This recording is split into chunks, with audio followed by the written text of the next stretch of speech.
معنی معنی سے ہماری یہاں مراد جو ہے جس کو انگریزی میں سینس کہتے ہیں، کیونکہ ما صدق بھی ایک قسم کا معنی ہے مدلول جس کو کہتے ہیں، لیکن وہ انگریزی میں ریفرنس کہتے ہیں، ریفرنشیل میننگ۔ یہ ہو سکتا ہے مثلاً کہ ایک چیز کا معنی ایک ہو سینس کے لحاظ سے، لیکن اس کا مدلول جو ہے مختلف، جیسے مارننگ اسٹار ہے صبح کا تھا انگریزی میں کہتے ہیں، ایوننگ اسٹار، تو دونوں کے معنی مختلف ہیں،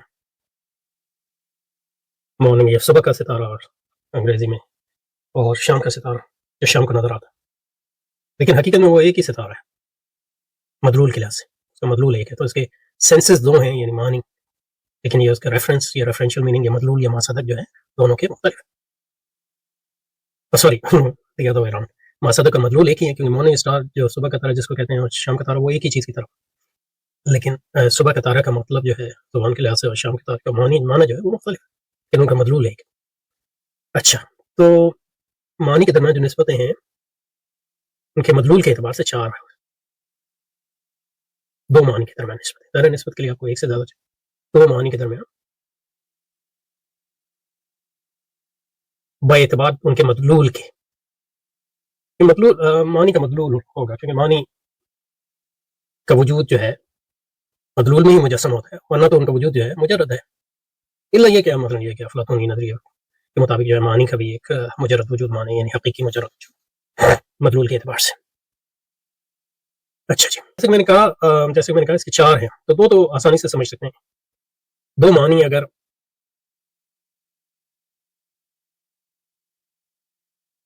کبھی بھی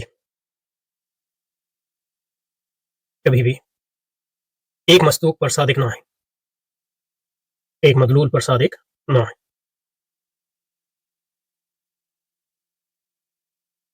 کبھی بھی، تو اگر دو معنی کا ایک متفقہ ما صدق کبھی بھی نہ ہو تو ان دو معنی کے درمیان جو نسبت ہوگی اس نسبت کو تباین کہتے ہیں، سمجھے؟ اسی مثال انسان اور حجر فار ایگزامپل، مثلا انسان اور حجر یا پتھر، یہ دو معنی ہیں، ان معنی کے ساتھ انسان ہمیں معلوم ہے انسان کس کو کہتے ہیں، پتھر کس کو، بطور معنی کے اور تصور کے، ان کا مدلول کبھی بھی ایک نہیں ہو سکتا، یعنی ایک مدلول پہ یہ کبھی بھی جمع نہیں ہوتے۔ اس کا مطلب یہ ہے کہ انسان اور پتھر کے معنی کے درمیان جو نسبت ہے وہ نسبت ہے تباین کی، کیونکہ آپ یعنی احمد لے لیں تو انسان تو اس پہ صادق آتا ہے لیکن پتھر صادق نہیں، آپ جو ہے کوئی پتھر کی قسم لے لیں، صدف لے لیں، پتھر کی قسم لے لیں، چٹان لے لیں، تو چٹان پہ پتھر تو ثابت آتا ہے مثلا، انسان اس پہ صادق نہیں آتا وغیرہ، تو یہ اس کو کہتے ہیں تباین، یہ پہلی نسبت ہے۔ تباین کے بالکل بالمقابل جو نسبت ہے وہ تساوی کی، تساوی ہے دو معنوں کے درمیان نسبت ان کا مدلول ہمیشہ ایک ہی ہو،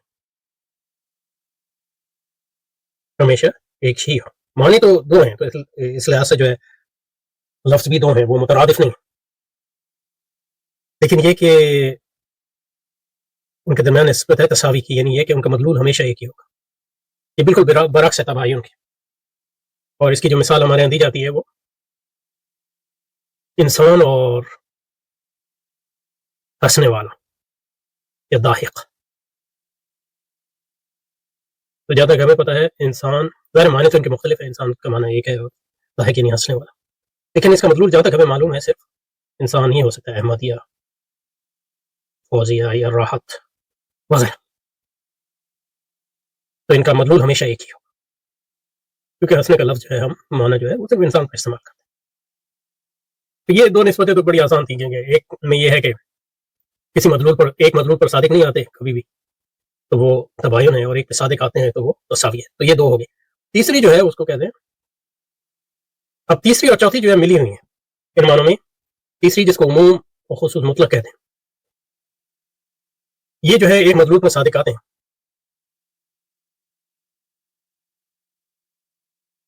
لیکن کبھی نہیں بھی آتے،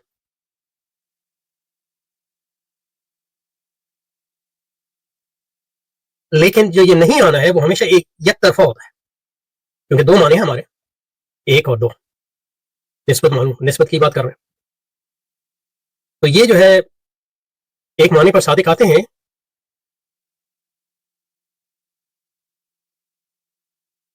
ایک مدلول پر صادق آتے ہیں، لیکن ہمیشہ نہیں، کبھی نہیں بھی آتے.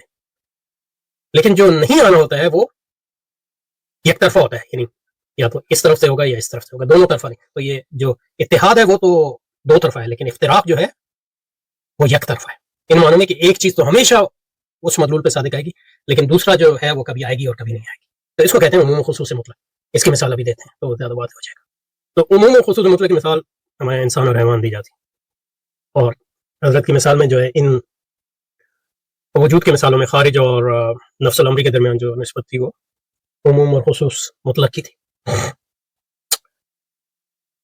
اب اس میں یہ ہے کہ یہ ایک مدلول پر جمع ہوتے ہیں انسان اور حیوان. مثلا احمد جو ہے انسان بھی ہے، حیوان بھی ہے، تو یہ ایک مدلول پر جمع ہوتے ہیں. لیکن ایسا بھی ہوتا ہے کہ ایک مدلول پر جمع نہ ہو، لیکن یہ جمع نہ ہونا یک طرفہ ہوتا ہے ان معنوں میں کہ ہمیشہ حیوان جو ہے یہاں تو جمع ہوا ہے احمد میں، لیکن بلی میں مثلا یہ ہے کہ یہ متفرق ہو گیا انسان سے. بلی حیوان تو ہے لیکن انسان نہیں، لیکن انسان کی طرف سے یہ متفرق نہیں ہوگی، کیونکہ انسان کی جو بھی آپ مثال لیں گے وہ حیوان ضرور ہوگا، لیکن حیوان کبھی انسان ہوگا اور کبھی انسان نہیں ہوگا. جیسے احمد کی مثال میں وہ انسان ہے لیکن بلی کی مثال میں انسان نہیں. تو اس کو کہتے ہیں عموم اور خصوص مطلق. جو فرق ہوتا ہے یک جہتی ہوتا ہے. اس میں جو ہے جو فرق ہے وہ حیوان کی طرف سے، انسان کی طرف سے نہیں. انسان جو ہے مطلقاً حیوان ہے، لیکن حیوان جو ہے مطلقاً انسان نہیں. تو اس کو عام مطلق بھی کہہ سکتے ہیں اور اس کو جو ہے اخص مطلق بھی کہہ سکتے ہیں.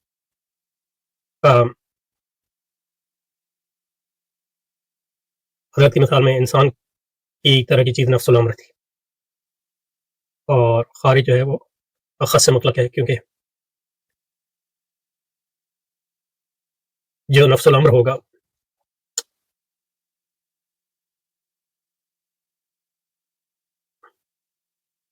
نہیں، الٹا کہہ دیا میں نے. انسان یہ جو ہے موجود فی الخارج جو ہے یہ اخص مطلق ہے، اور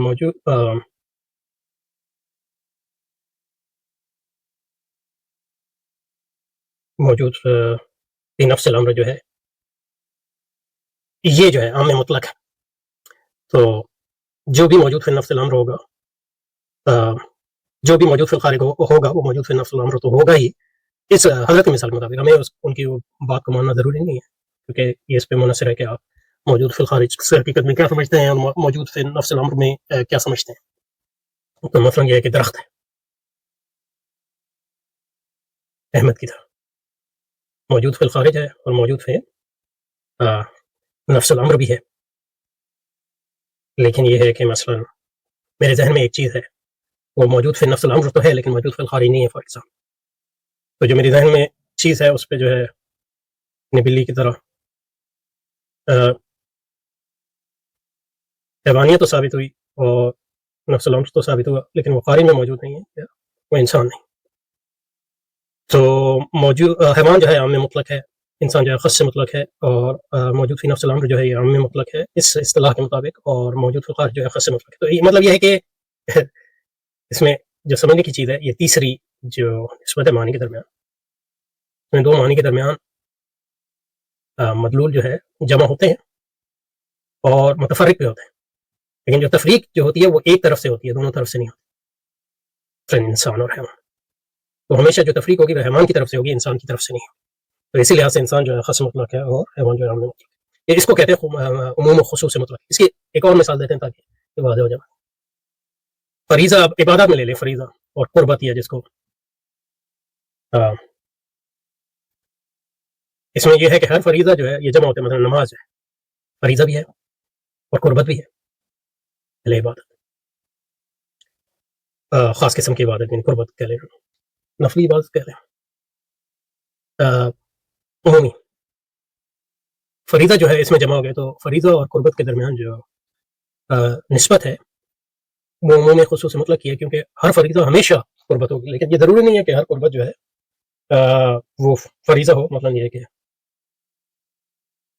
میں نے نفل روزہ رکھا تو یہ قربت تو ہے لیکن فریضہ نہیں ہے. فریضے کی یہاں مثال جو ہے انسان کی طرح ہے اور قربت کی مثال جو ہے حیوان کی طرح. تو ان کے درمیان جو نسبت عموم خصوص مطلق کی ہے، یہ ایک مدلول پہ جمع ہوتے ہیں لیکن متفرق بھی ہوتے ہیں، کبھی جمع نہیں بھی ہوتے. لیکن جو تفریق ہے وہ صرف ایک طرح سے ہوتی ہے، فریضے کی طرف سے کبھی تفریق نہیں ہوتی، فریضہ ہمیشہ قربت ہو.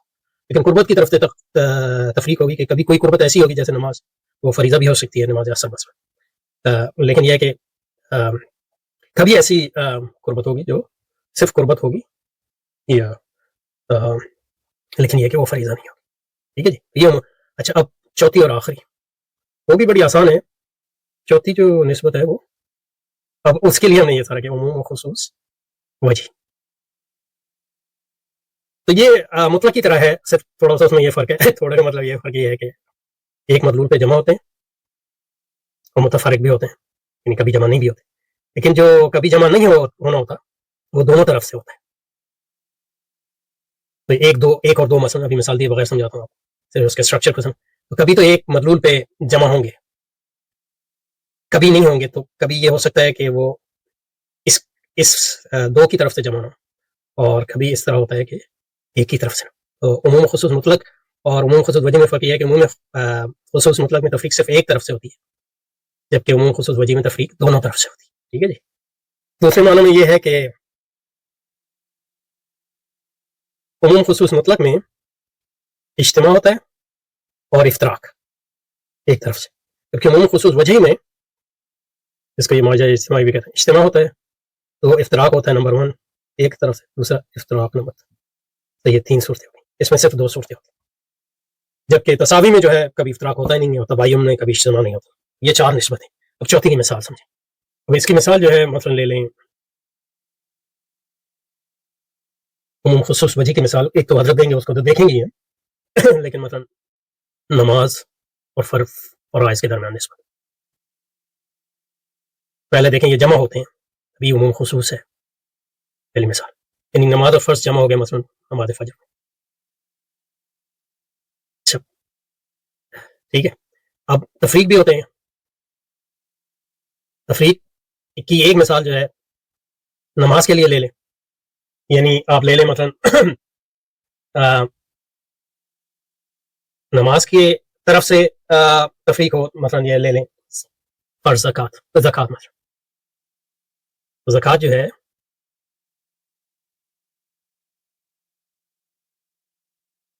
فرض تو ہے لیکن نماز نہیں ہے.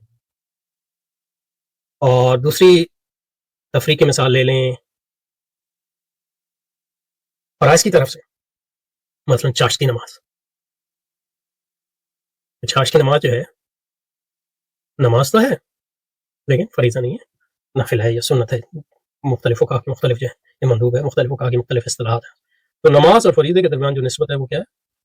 عموم خصوص وجہ کی ہے، یعنی کبھی کسی مدلول پہ جمع ہوتے ہیں لیکن کبھی متفرق ہوتے ہیں. متفرق کبھی نماز کی طرف سے ہوتے ہیں، کبھی فرائض کی طرف سے ہوتے ہیں. نماز کی طرف کا مطلب ہے کہ ایسا ہو سکتا ہے کہ فریضہ ہو نماز نہ ہو، اور ایسا بھی ہو سکتا ہے کہ نماز ہو لیکن